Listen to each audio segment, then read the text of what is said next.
This is Buddhist Books Podcast, episode number 211. And Tipiṭaka, part 136. So we've been reading Tipiṭaka for, this will be 136 episodes. And Mahāvagga I, part 7. So we've been reading Mahāvagga for 7 episodes as of this episode. If you'd like to start at the beginning of Mahāvagga, Great Division, you can click there. It starts with Lord Buddha starting to teach, deciding to teach, and taking on his first disciples, and then eventually starts to lead toward how he's going to organize his order. If you would like to start back at the beginning of the Tipiṭaka with the first book here, then you can click right there and hear the rules for monks and then the rules for nuns. But if you would like to keep listening to today's episode, then you're welcome to do that as well. I hope everybody's doing well. And okay, I'll get to the reading. The preceptor, I think this is in quotes. Okay, so last time we finished what is due to a preceptor. So we're picking up right where we left off.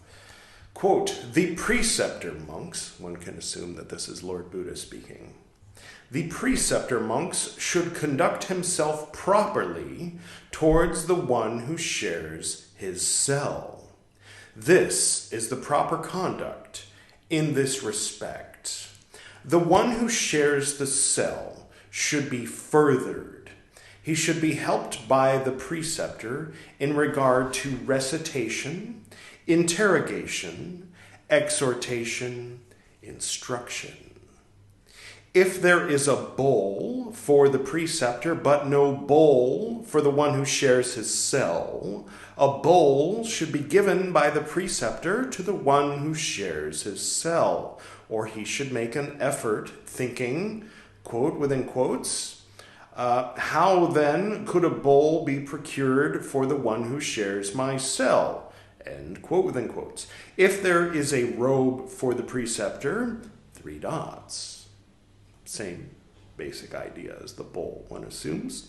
If there is, parentheses, another, end parentheses, requisite for the preceptor, 3 dots. Quote within quotes, how then could, parentheses, another, end parentheses, requisite be procured for the one who shares my cell, end quote within quotes. If the one who shares the cell becomes ill, having got up early, he should give toothwood, he should give water for rinsing the mouth, he should make ready a seat. If there is congee, 3 dots, that place should be swept. If the one who shares a cell wishes to enter a village, 3 dots. Having washed, a bowl with water is to be given to him, thinking, quote within quotes, he will be returning about now, and quote within quotes, he should make ready a seat. He should set out water for washing the feet, a footstool, a footstand, 3 dots. He should offer drinking water to the one who shares his cell. Now, are we talking about the preceptor doing all these things for his student? I mean, it seems to be. It started out, the preceptor should conduct himself properly. Okay. We'll just keep reading. Maybe things will become a little more clear. In whatever dwelling place one shares a cell is In whatever dwelling place one who shares a cell is staying, if that dwelling place is soiled, it should be cleaned if he is able to do so, 3 dots, so that the order could revoke that, parentheses, formal, end parentheses, act. Okay, so, end quote in quotes. It seems like it's all the same stuff that the student does for the teacher also does for the student. Keep the place clean. Well, that's nice. I thought the student was just sort of like the servant of the master and should serve as, the cleaning staff as well as the student. But it seems that the teacher is also responsible for all these things and for getting his student out of trouble, if possible, if the student gets into trouble. That's nice. It's not just a one-way street. If the robe of one who shares a cell should be washed, the preceptor should explain, saying, quote and quotes, thus should you wash it. End quote and quote. So he doesn't wash it for him. He explains to him how to wash it. All right. Or he should make an effort thinking, quote and quotes, how then could the robe of the one who shares my cell be washed? End quote and quotes. If the robe material of one who shares a cell should be made up, the preceptor should explain, saying, quote and quotes, thus should you make it up. And quote and quotes, or three dots, quote and quotes, how then could the robe material of the one who shares a cell, three dots, and then begin quote and quotes. So I guess within the three dots was the end of the quote and quotes. All right. Thus should you boil it, and quote and quotes, I presume. Comma, or three dots, quote and quotes, how then could dye be boiled for the one who shares my cell, end quote and quotes. If the robe of the one who shares a cell should be dyed, three dots, quote and quotes, thus should you dye it, end quote and quotes, or three dots, quote and quotes, how then could the robe of the one who shares my cell be dyed, end quote and quotes. When he is dyeing the robe, he should dye it properly, turning it again and again. Nor should he go away if the drips have not ceased. Usually nor comes after like something negative before something else that's also negative. So it's like, a little odd. Maybe it was different in Britain in the 1930s when this was translated. So it's like, I'm going to go to the grocery store, nor am I going to clean up your mess. What? It's odd, isn't it? Okay. If the one who shares a cell becomes ill, he should tend him as long as life lasts. He should wait until he recovers. End quote. Told is what is due to one who shares a cell. Okay. And clarified is the phrase one who shares a cell. So if someone's your preceptor, you don't say, oh yeah, I share a cell with them. If you're the preceptor and they're your student, you refer to them as the one who shares your cell. So Tulananda, I think she was sharing her cell with Kandakali, I think. So, yeah, and Kandakali wasn't preparing water for her feet when she came back, and because she got kicked out of the order, and that happened 2 or 3 times, right? Anyway, okay. Now, at that time, those who shared cells did not conduct themselves properly toward their preceptors. Those who were modest monks looked down upon, criticized, spread it about, saying, quote, how can those who share cells not conduct themselves properly toward their preceptors? End quote. Then these monks told this matter to the Lord. He said, quote, is it true, as is said, monks, that those who share cells do not conduct themselves properly toward their preceptors? End quote. Quote, it is true, Lord. End quote. The enlightened one, the Lord, rebuked them, saying, quote, how, monks, can those who share cells not conduct themselves properly toward their preceptors? The train says I. Having rebuked them, having given reasoned talk, the Lord addressed the monks, saying, quote, monks, those who share cells should not conduct themselves properly toward their preceptors. Double negative. Whoever should not conduct himself properly, there is an offense of wrongdoing. End quote. Even so, they did not conduct themselves properly. They told this matter to the Lord. He said, quote, I allow you, monks, to dismiss one who does not conduct himself properly. And thus, monks, should he be dismissed. If he, saying, quote and quotes, I dismiss you, end quote within quotes, or, quote within quotes, do not come back here, end quote within quotes, or, quote within quotes, bring back your bowl and robe, end quote within quotes, or, quote within quotes, I am not to be waited upon by you, end quote within quotes, makes this understood by gesture.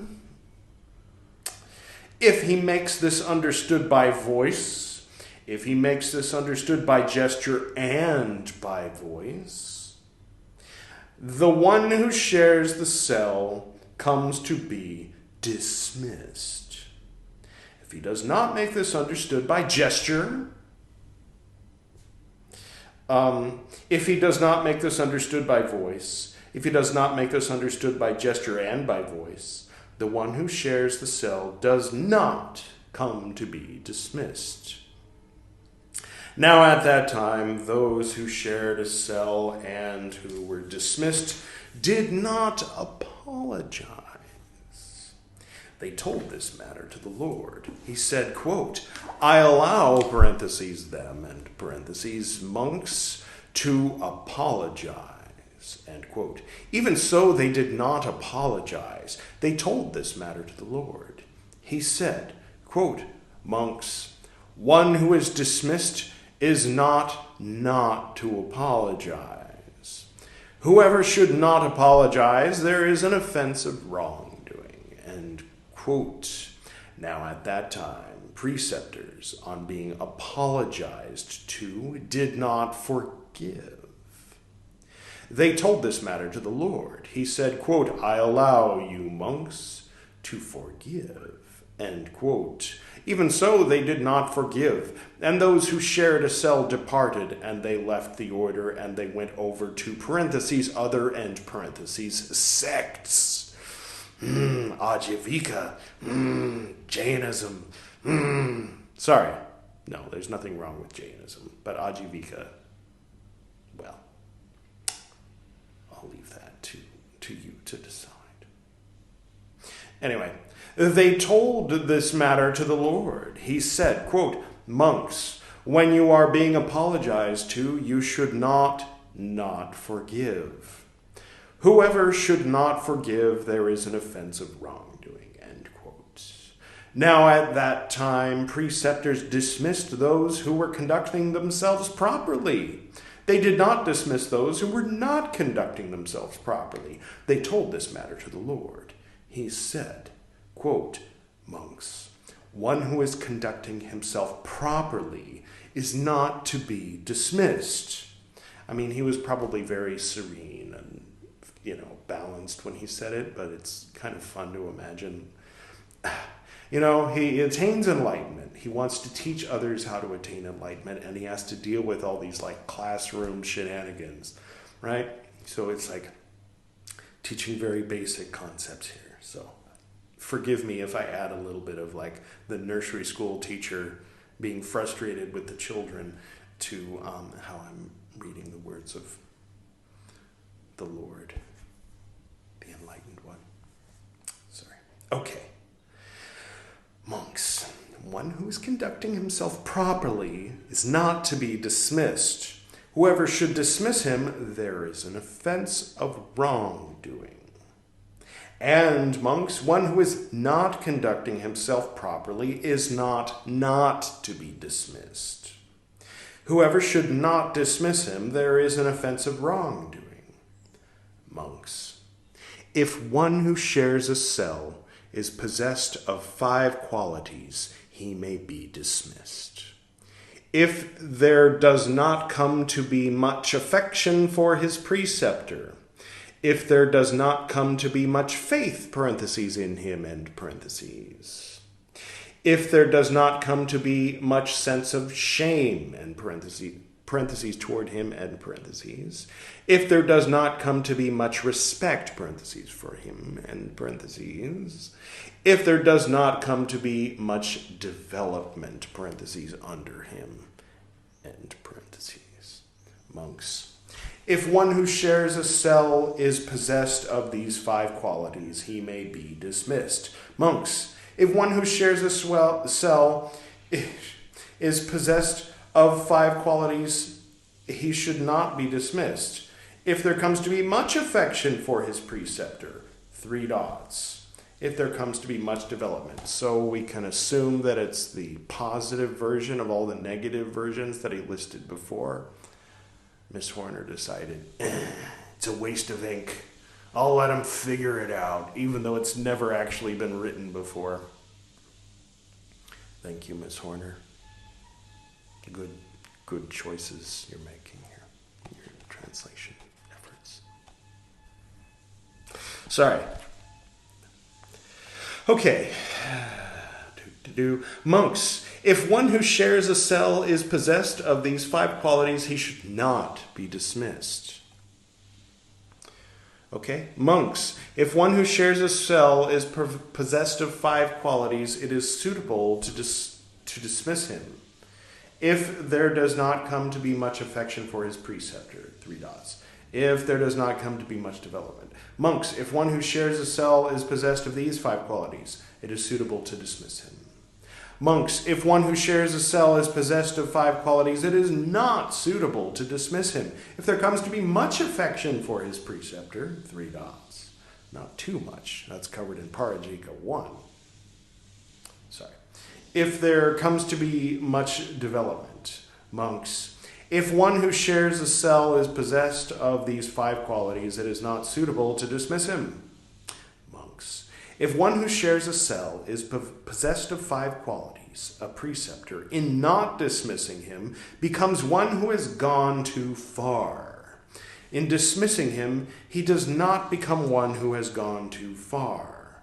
If there does not come to be much affection for his preceptor, 3 dots. If there does not come to be much development, monks. If one who shares a cell is possessed of these 5 qualities, a preceptor, in not dismissing him, becomes one who has gone too far.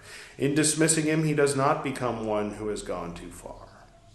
Monks, if one who shares a cell and is possessed of 5 qualities, the preceptor, in dismissing him, becomes one who has gone too far.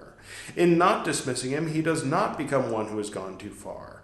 If there comes to be much affection for the preceptor, 3 dots. If there comes to be much development, monks. If one who shares a cell is possessed of these 5 qualities, a preceptor, in dismissing him, becomes one who has gone too far. In not dismissing him, he does not become one who has gone too far. End quote. Okay. Now, at that time, a certain Brahmin, having approached, parentheses, some, end parentheses, monks, asked for the going forth. The monks did not want to let him go forth, and because he could not obtain the going forth among the monks, he became lean, wretched, of bad color, very yellow, his veins standing out all over his body. The Lord saw this Brahmin, lean, 3 dots all over his body. And seeing him, he addressed the monks, saying, quote, how is it, monks, that this Brahmin is lean, 3 dots all over his body? End quote. Quote, Lord, this Brahmin asked the monks for the going forth. The monks did not want to let him go forth, and because he could not obtain the going forth among the monks, he is lean, 3 dots all over his body. End quote. I'm just random thought. It's just interesting how in Christianity in the New Testament there were situations where the disciples didn't want to let someone who was like a prostitute or a tax collector, someone of low, position in society, to join them or to eat with them or to partake with them or to learn from Jesus. Where the monks are discriminating against someone of high standing who is a priest and so on. So it's interesting. It's just interesting. Not drawing any conclusions or anything. I just noticed it, pointed it out. Now I will continue reading. Then the Lord addressed the monks, saying, quote, now, monks, who remembers a service done by this Brahmin? End quote. When he had spoken thus, the venerable Shariputra spoke thus to the Lord, quote, I, Lord, remember a service done by this Brahmin. End quote. Quote, now, what help, parentheses, given, end parentheses, by this Brahmin Shariputra do you remember? End quote. Quote, Lord, as I was walking for alms food here in Rajagaha, this Brahmin had spoon alms bestowed upon me. This, Lord, is the service done by this Brahmin, which I remember. And quote, quote, good, Shariputra, it is good. Indeed, those who are truly men, Shariputra, are thankful and grateful. Because of this, do you, Shariputra, let this Brahmin go forth, parentheses, and parentheses, ordain him. End quote. Quote, how, Lord, do I let this Brahmin go forth? How do I ordain him? End quote. Then the Lord, on this occasion, having given reasoned talk, addressed the monks, saying, quote, from this day forth, monks, I abolish that ordination by going to the 3 refuges which I allowed.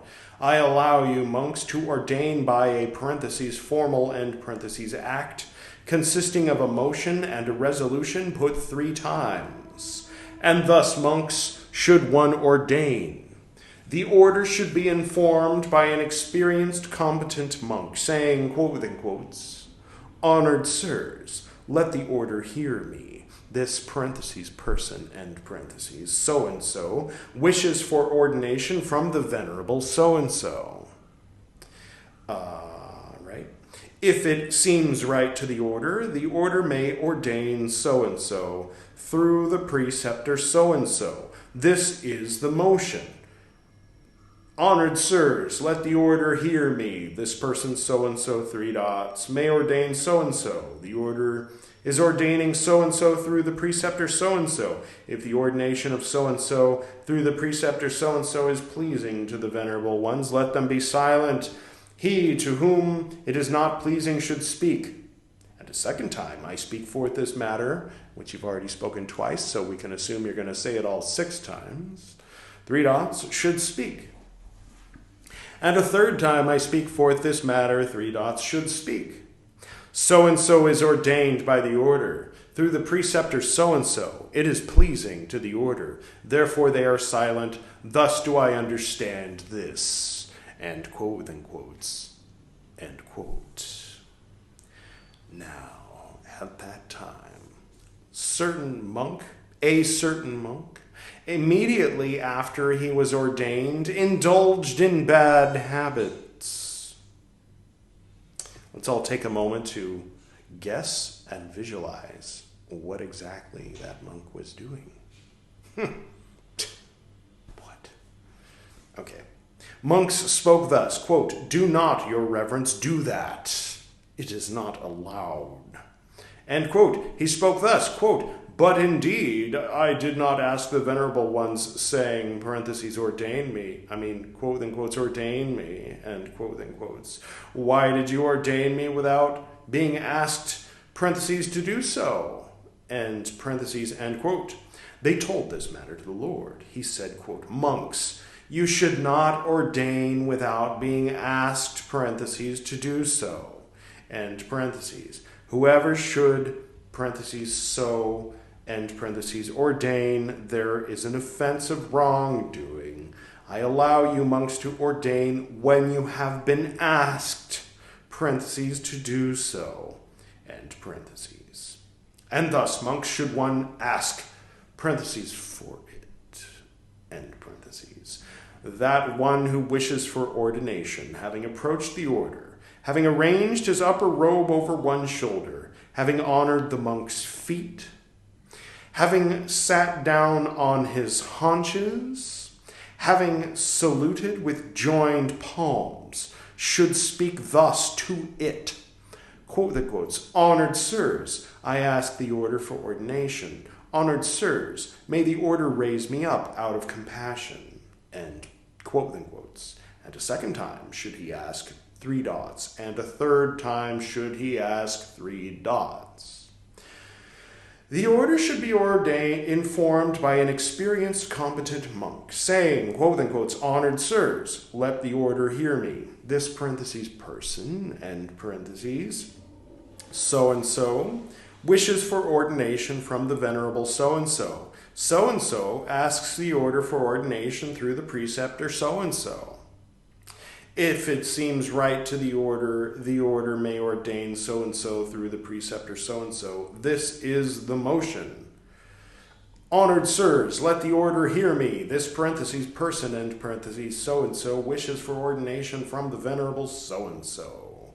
So-and-so asks the order for ordination through the preceptor so-and-so.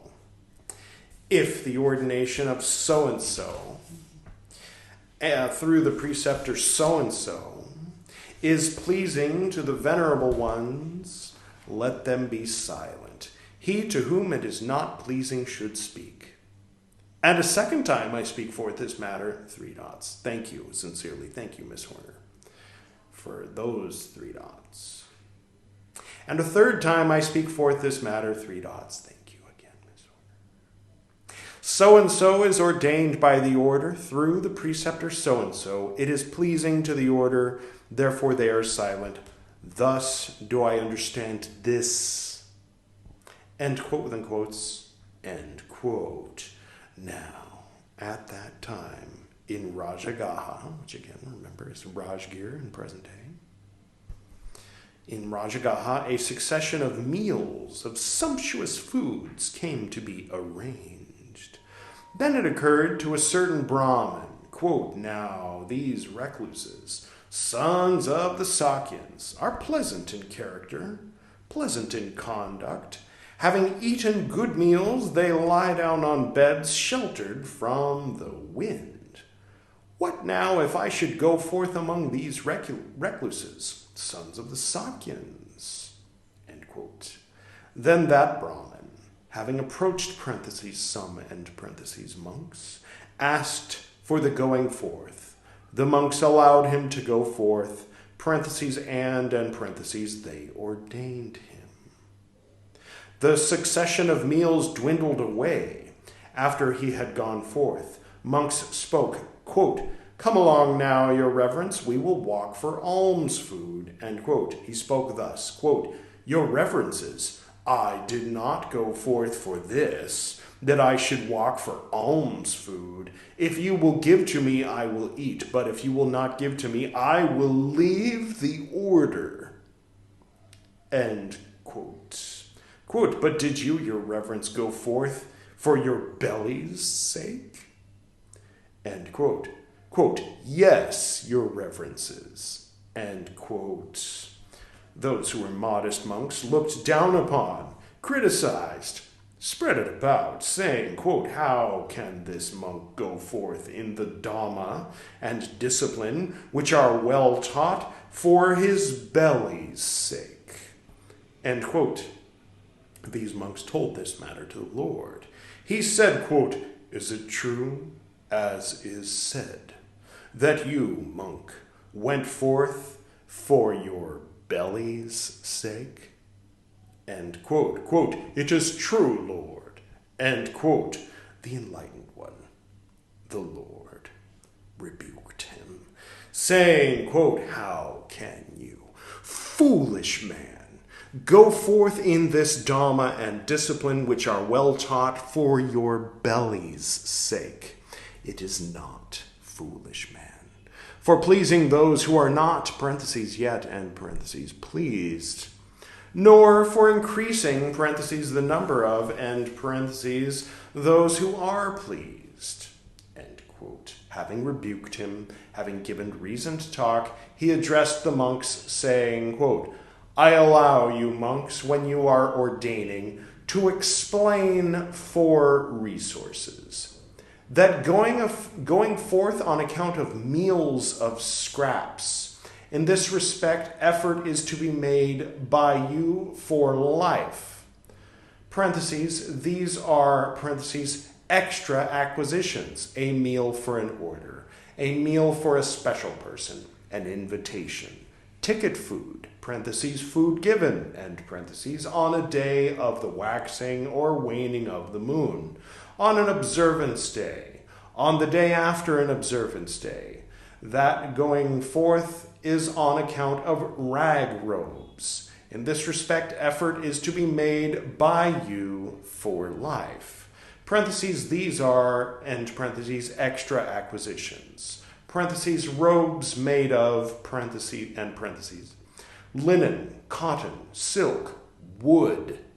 Ouch, robes made of wood.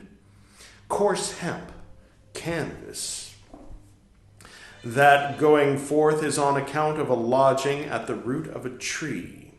In this respect, effort is to be made by you for life. Parentheses, these are, end parentheses, extra acquisitions. A dwelling place, a curved house, a long house, a mansion, a cave. That going forth is on account of ammonia as a medicine. In this respect, effort is to be made by you for life. Parentheses, these are, end parentheses, extra acquisitions. Ghee, fresh butter, oil, honey, molasses, end quote.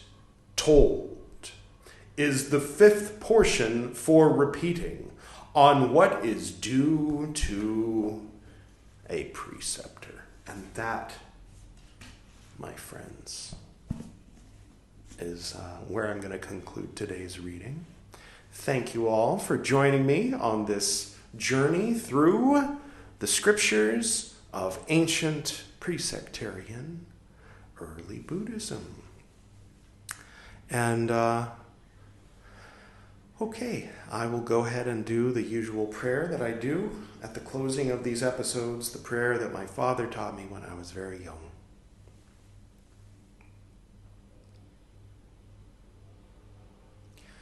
To the north and to the south, to the east and to the west, to the spirits of light among us and to the spirits below, we send out our reverent love and compassion. May all beings be happy. May all beings be serene. May all beings be in peace.